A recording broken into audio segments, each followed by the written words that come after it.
good fam? Se on meitsi taas mesto uuden videon kanssa ja aamulla tosiaan käytiin Reebokin ja Addun toimistolla hakemassa uusi boksi. Ja tietojen mukaan siellä on pelkästään Reebokin kenkiä, joten mä ajattelin unboxaa tän tälleen videomuodossa, niin kaikki näkee samaan aikaan kuin minäkin mitä boksista löytyy. Ja ruvetaan kuule availemaan laatikkoa. Mä haen tuolta mun kirurgiveitsen, niin päästään hommiin. Niin. On muuten paha kahvi. Anyway, kirurgiveitsi käteen, ruvetaan availemaan boksiin. 4. Nopeasti kun katsoo, niin nää 2 on selvästi siskon kengät. Odottelen sitä kiitosta sitten. No ei vitsi. Ja tää on meikän boksi. Ja niin on tämäkin meikän boksi. Mennään näihin ekoihin kenkiöille. Aloitetaan systerin tossuista. Meillä on ihan ekana täällä ekat Reebokit on tämmöiset kumipohjalla, vaaleanpunaisella, tumman vaaleanpunaisella niinku päällisellä. Mallin nimi on tosiaan Bolton Golden Naturals. Ja tohon klassikkiin verrattuna tässä on jotain omaa spessua. Jotain semmoista, mikä tiettekö. Tässä on jotain tosi samantyyppinen, mutta kuitenkin vähän erilainen. Tää pohja tuntuu paljon erilaisemmalta. Tää on niinku paksumpi, tää ei oo semmoista foamipohjaa. Ja meikä fiilaa kyllä näistä. Nää on niinku, tää päällinenkin tuntuu, että tää on jotenkin paksumpaa nahkaa. Et ihan varmasti, toivottavasti on oikein kokoiset vaan systerille, niin niin ihan meikän maku ainakin nää.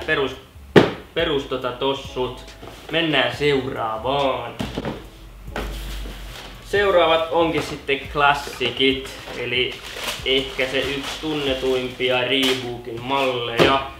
Eli tämmöiset, mitä varmasti monet on nähnyt jo paljon kaupan hyllyillä YMS ja omistaakin varmasti. Eli tässä on ainut ero tuohon ihan peruskoko valkoiseen verrattuna on se, että tää nahka on vähän pehmeämpää.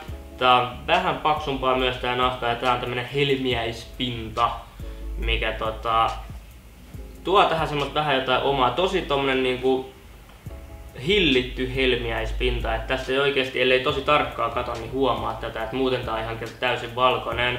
Mutta saa nähdä miltä nää näyttäisi, kun aurinko paistaa näihin ihan kunnolla, että tuleeko se vähän vahvemmin esille vai ei. Mut anyway, siinä oli toiset kengät, mitkä tuli systerille ja eiköhän sekin tykkää molemmista. Ja sitten päästään näihin 2 meikän Reebokiin ja näissä on sit vähän enemmän meininkiä. Edelleen liian paha. Ei siinä lähdetä availemaan. No niin. Eli ihan ekana meillä löytyy Instapumpit.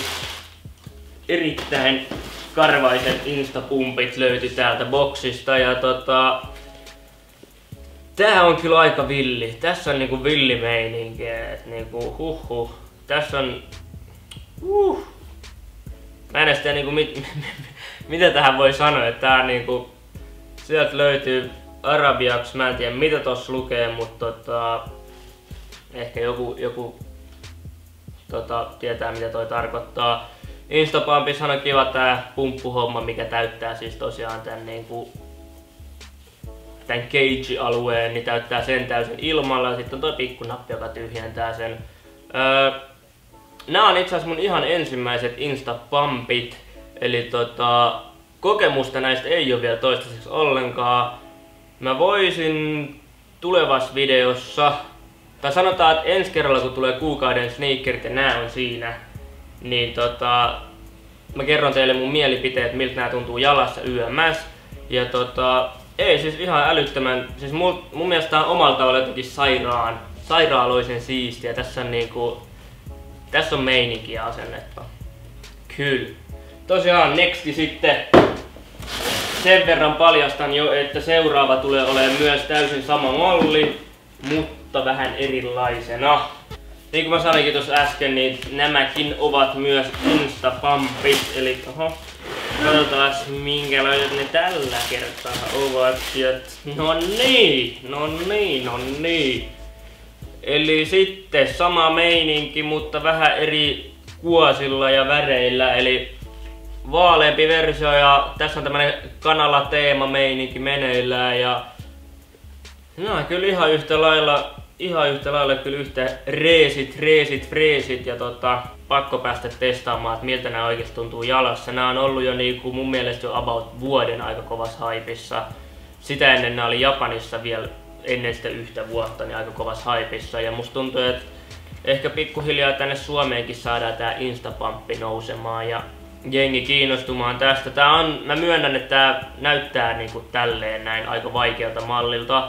Mutta mä uskon, että kesällä tää voisi olla kuitenkin aika fressi vaihtoehto. Et täällä on kuitenkin vähän noita niinku spotteja, mistä tiettekö jalka pääsee hengittää. Et tuolla on ilma-aukkoja ja ei tää nyt ihan överipaksultakaan tunnu muutenkaan tää niinku päällinen. Mut mä toivoisin, että Suomessakin uskallettaisiin enemmän käyttää vähän tiettekö erikoisempia, vähän next level sneakereitä YMS. Toki en sano, ettei käytettäisi, mutta käytetään aika vähän vielä.